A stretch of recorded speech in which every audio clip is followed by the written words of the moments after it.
Si vous connaissez un peu le monde des applis de dating, vous n'avez pas pu passer à côté de Happen. Vous savez, c'est cette appli qui permet de retrouver les célibataires à côté de qui on est passé. Leur concept est, sur papier, excellent. On a tous vécu ces situations dans la rue, dans le métro, au magasin, où on voit quelqu'un qui nous plaît beaucoup, on rêve d'aller lui demander son numéro, mais par manque de couilles, d'opportunités, ou pour ne pas déranger la personne, on laisse juste la belle occasion passer. La promesse de Happen, c'est qu'après ce moment frustrant où on voit passer la femme de sa vie à côté de nous, on lance l'appli et on la retrouve dessus pour entamer une conversation avec, qui sait, une belle histoire d'amour à la clé. L'idée est bonne et ils résolvent un vrai problème pour les célibataires de ce monde, mais derrière, est-ce qu'on a vraiment une appli efficace ? Est-ce qu'on peut vraiment revoir des personnes qui nous ont tapé dans l'œil dans la rue ? Dans cette vidéo, je vais répondre à ces questions et vous dire la vérité sur l'efficacité de Happen. Je vais vous présenter rapidement l'appli avant de vous donner les avantages et inconvénients, pour finir sur mon avis sincère à propos de cette app révolutionnaire qui ne l'est peut-être pas tant que ça. Restez bien jusqu'à la fin de la vidéo parce que les côtés sombres de Happen risquent bien de vous étonner. Si vous faites partie de ces gens qui ne savent jamais sur quelle appli vous inscrire pour enfin trouver l'amour ou bien la relation que vous cherchez, je vous ai mis une surprise en description de la vidéo. J'en dis pas plus, mais j'ai trouvé la solution pour vous et vous pouvez aller la tester tout de suite. Happen est une appli qui voit le jour à Paris pendant l'année 2014. Le dating en ligne est en plein essor et 3 personnes ont une idée géniale. Ils repensent à toutes ces fois où ils ont l'impression que la femme de leur vie est devant eux en pleine rue. Problème, c'est pas évident d'aller aborder quelqu'un comme ça. Nos 3 comparses trouvent alors l'idée de génie de créer une appli sur laquelle seraient rassemblés tous les célibataires du monde, puis quand on est dans la rue et qu'on voit quelqu'un qui nous plaît, il suffit d'ouvrir son application pour retrouver cette personne. On peut voir son profil, l'endroit où on s'est croisés, il ne reste plus qu'à envoyer un message. À son lancement, l'appli fait un énorme carton en France et se développe rapidement. Il décide de s'exporter en ouvrant rapidement des marchés étrangers comme les États-Unis, le Brésil, l'Inde, l'Argentine et bien d'autres encore. En 2016, l'appli franchit la barre des 10 millions d'utilisateurs. Aujourd'hui, selon leur site officiel, il y aurait plus de 180 millions d'utilisateurs à travers le monde, répartis dans 40 pays différents. Happen a été racheté en 2025 par une société chinoise, le Hello Group, qui compte révolutionner l'app avec l'IA en la plaçant plus au cœur des rencontres. On passe sur l'app pour voir un peu ce qui s'y passe. Il y a pas mal de choses dans le paramétrage du profil qui permettent de le dynamiser un peu. Il y a par exemple les teasers qui sont ces petits bouts de phrases qu'on complète. C'est bien pour un peu montrer sa personnalité sans la pression de la description à écrire entièrement. On peut partager ses hobbies via des propositions au sein de l'app. Il y a aussi les spots. Puisque Happen est une app basée sur la localisation, on peut partager des endroits comme des bars, des boîtes de nuit, des musées qu'on fréquente régulièrement. Ensuite, une description classique. Ici, on a la page principale qui nous suggère des profils. Là, on voit que c'est intéressant parce qu'on a un intérêt commun avec la personne et il affiche tout de suite en haut du profil. On peut aussi voir que la personne a été active récemment. Enfin, c'est ce qu'il est écrit. On a 4 boutons basiques sur la photo. À gauche, c'est un boost, une fonctionnalité assez classique qui permet de booster notre profil pendant une certaine période. À droite, on a ce qu'ils appellent le Super Crush, qui est un like amélioré, qu'on peut acheter seul ou qui est compris dans les abonnements. Puis le like et le dislike. En haut, on a les filtres, il n'y en a pas 3000, juste les plus simples et les plus logiques. On a la page Hub qui propose des fonctionnalités un peu originales. On retrouve les personnes qu'on a croisées récemment par exemple en dessous, celles qu'on a croisées pour la première fois et celles qu'on croise souvent. En haut, on a plusieurs onglets pour voir les nouveaux profils, les profils en ligne ou encore les profils vérifiés. Et puis on a une des fonctionnalités propres à Happen que j'adore, le Crush Time. C'est un petit jeu, tous les jours on a 4 cartes retournées. Elles cachent 4 profils, dont un qui nous a liké. On choisit une des cartes et on a simplement une chance sur 4 de matcher directement avec une personne. Sinon, c'est au cœur du concept de l'app, mais on a un onglet Map sur lequel on peut voir la carte et les endroits où on a croisé des gens. Au niveau des abonnements, on a Happen Premium et Happen Supreme. L'abonnement Premium commence à 14,99 € par mois et inclut le fait de voir qui nous a liké, 5 super crush par jour, les likes en illimité et une appli sans pub, même s'il n'y en a pas énormément de base.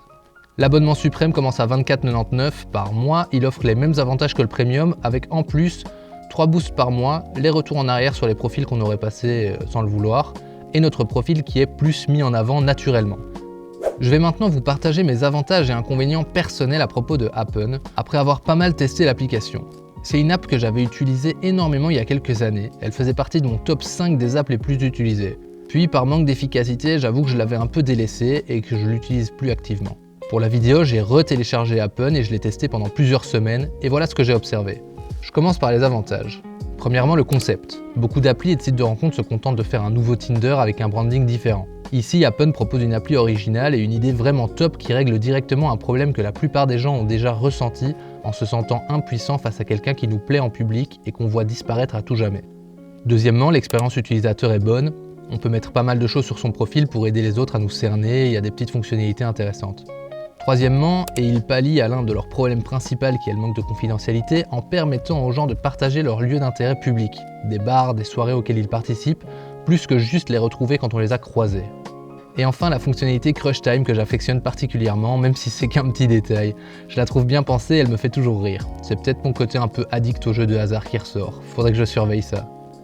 On passe aux inconvénients. Déjà, premièrement, le problème majeur que j'ai toujours identifié chez Happn et qui est toujours d'actualité, est que leur concept ne fonctionne en réalité pas.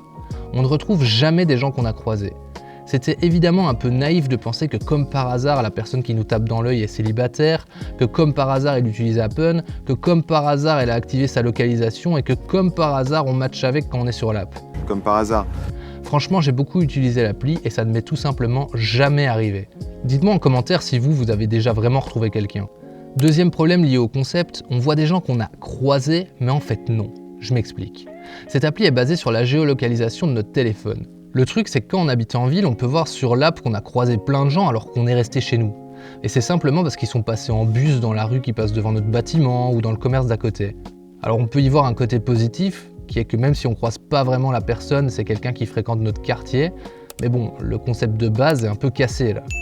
Troisièmement, beaucoup de femmes désactivent la fonctionnalité de voir qui elles ont croisé, et je les comprends. Encore une fois, le concept de base est pour moi un peu naïf, et oublie le fait que beaucoup de femmes ont peur des hommes, qu'elles se sentent vite harcelées, qu'elles ont peur d'être suivies, stalkées, etc. Donc une appli sur laquelle on voit tous leurs faits et gestes, où elles se promènent, ce qu'elles font, ça peut clairement leur faire peur. Et résultat, on a une app sur laquelle la plupart des femmes n'activent pas la fonctionnalité primaire. C'est un peu le serpent qui se mord la queue là.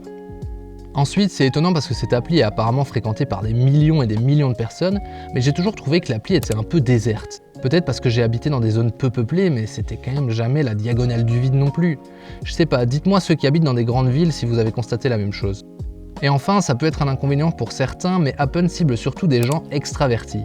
En partageant nos lieux d'intérêt, en retrouvant des gens qu'on croise, c'est vraiment orienté vers les personnes qui aiment sortir et qui sont à l'aise avec le contact humain. Je sais que la team timide pourrait être vite gênée par ce concept et ne pas trop oser l'utiliser. D'ailleurs, n'hésitez pas à me dire dans les commentaires si vous trouvez que j'ai raison dans mes remarques et aussi si vous en avez d'autres à partager. En résumé, pour moi, Happn est une appli intéressante qui a un concept original mais qui, dans la pratique, ne peut pas vraiment fonctionner. La plupart des femmes désactivent la fonctionnalité de voir les croisements et je les comprends. Il y a beaucoup d'insécurité, elles ont sûrement peur des stalkers ou des mecs un peu lourds, mais du coup, pas top pour le concept. En plus, la localisation peut littéralement vous dire que vous avez croisé 500 personnes si vous vivez à côté d'un restaurant, alors que dans la pratique, vous croisez aucune de ces personnes réellement. J'ai aussi l'impression que malgré des millions d'utilisateurs, c'est pas évident de rencontrer quelqu'un avec Happn. Il y a assez peu de profils et ça a souvent été l'appli sur laquelle j'avais clairement le moins d'activité. Malgré tout ça, c'est une appli agréable à utiliser avec des fonctionnalités originales. Si vous voulez une appli qui fonctionne vraiment pour vous, allez voir mon comparatif personnalisé en description et découvrez celle sur laquelle vous aurez le plus de chances de trouver ce que vous cherchez. Pour toutes ces raisons, je donnerai à Happn la note de 6,5 sur 10. N'hésitez pas à l'essayer et me dire dans les commentaires si votre expérience est différente de la mienne.